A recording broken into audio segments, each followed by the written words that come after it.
बहुत से लोग गुरु के पास पहुंच जाते हैं किसी आदमी के जरिए से या उनके दूसरी जगह बैठने या गप मारने को ना मिली तो चले महात्मा के पास आकर एक प्रश्न कर दिया।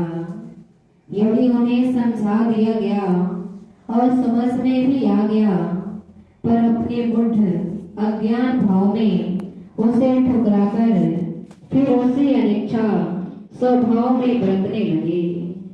ऐसे लोग जिज्ञासु नहीं होते हैं, वह तो अपना समय नष्ट कर चुके दूसरों का समय जाया करते हैं।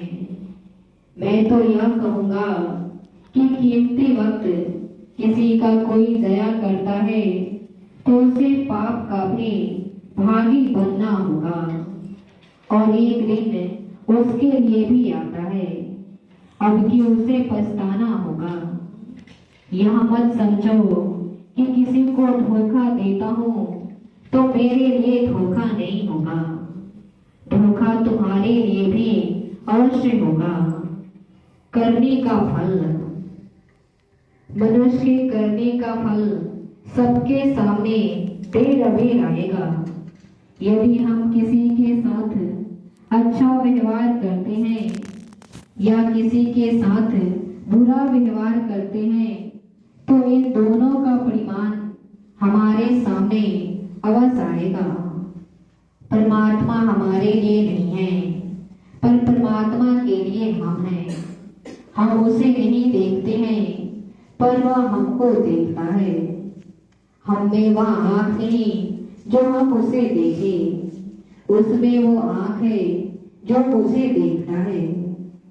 जो परमात्मा की सत्ता के साथ जुड़ गए वह परमात्मा को सब जगह देखते हैं। हम परमात्मा से जुड़ा है इसीलिए परमात्मा सब जगह मौजूद नहीं है। हमारे कर्तव्य, तुम यह कोशिश करो कि परमात्मा के साथ जुड़ जाओ। यदि तुम्हें रास्ता नहीं मिल रहा है तो तुम गुरु के पास पहुंचो, वह तुम्हें परमात्मा के साथ जुड़ने का भेद देगा। गुरु वह शक्ति है जो परमात्मा के साथ जुड़ी हुई है। बाहर की आंखों से हम मनुष्य गुरु देखते हैं। समय तो यह है कि जो आत्मा परमात्मा की सत्ता के साथ जुड़कर उसकी तद्रूप हो गई वह उस परमात्मा का रूप है जो कि अपनी सत्यता गुरु रूप में प्रकट करता है अर्थात अपना बोध करता है। जीवन के लक्ष्य का निशाना मुगर्भी बन जानती है।